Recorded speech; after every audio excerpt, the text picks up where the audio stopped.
Greetings, and welcome to Earthling Cinema. I am your host, Garyx Wormuloid. This week's artifact is Toy Story 3, brought to you by corporate powerhouse Disney, which, as you all know, survived its planet of origin and now owns a 51% share of the known universe.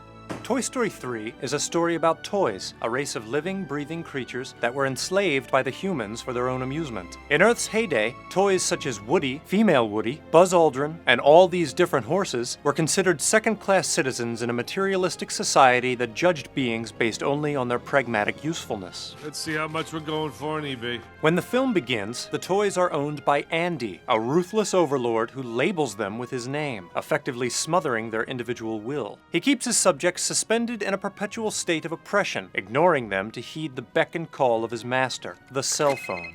Hello? A Samsung Galaxy Note from the looks of it. Andy must further cement control over his dominion by going to college, and since his toys don't have the test scores to go with him, he sentences them to the attic. The toys undergo an existential crisis. We're done! Finished! Over the hill! Hey! Uncertain about the sort of afterlife that awaits them up there. Oh, I hate all this uncertainty! Whoa. And their anxiety is justified. 3 words: spider webs.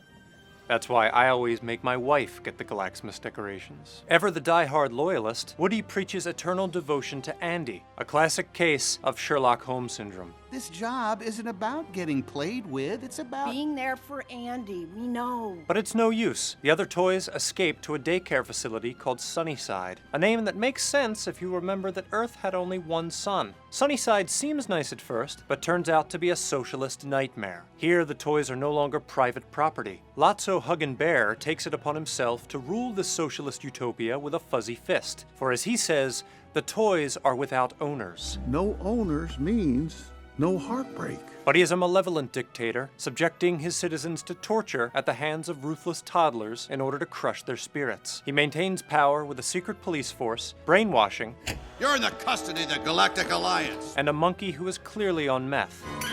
Lotso's walking stick doubles as a gavel, a symbol of order, and his strawberry scent strikes fear into the batteries of all who cross him. The toys try to sneak out unnoticed, but when Lotso confronts them, they figure why not stage a libertarian coup? Authority should derive from the consent of the governed, not from the threat of force. It works, and the big baby throws Lotso in the trash, the very place he said toys were destined to go. He drops his gavel walking stick, suggesting his reign of tyranny is over. But that ending would be too easy, so Lotso drags everyone else into the trash with him, and they are hauled off to a volcano. Here, salvation comes in the form of a giant claw, operated by a trio of racist caricatures. This is what's known as Deus ex machina, an ancient Greek term for a machine that descends from the sky to put gods on the stage. And I don't just mean God of the stage Neil Patrick Harris. In 21st century parlance, the expression was used to indicate a plot device that immediately and conveniently solves an unsolvable problem.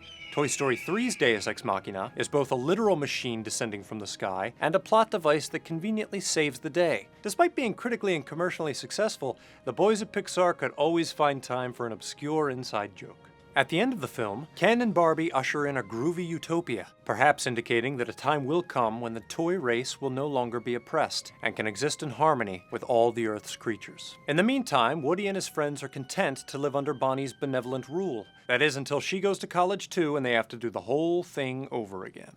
For Earthling Cinema, I'm Garyx Wormuloid. Thanks for watching. Hey folks, thank you for watching Earthling Cinema. I'm Mark Schroeder, aka Garyx Wormuloid. If you like what we do and you want to help us out, please support the sponsors that help make this possible. Audible.com is a sponsor and they're amazing. They're really fantastic and they're going to give you a free gift just for being a fan of Earthling Cinema. If you go to audible.com/earthling, you can get a free download today. It's that easy. No strings attached. My word. Garyx Wormuloid's word. Garyx Wormuloid. So seriously, audible.com/earthling. And if you want a recommendation, Creativity Inc. by Ed Catmull. He's the president of Pixar, and the book is basically like, do you ever wonder how Pixar just cranks out amazing thing after amazing thing after amazing thing? This book is going to be the key. So if you want to get in their heads and figure out how they do it, check out Creativity Inc. Pretty good. Also, if you like this episode and you want to try another episode, we recommend the Mean Girls episode. Check it out, guys, and thank you for watching Earthling Cinema. So, Earth enthusiasts, it's time to employ the democratic method again. If you'd like to see me break down the Matrix next, Vote by clicking on this eyebrow. If you'd like to see me break down Star Wars, click this eyebrow. Now I leave you with a musical number.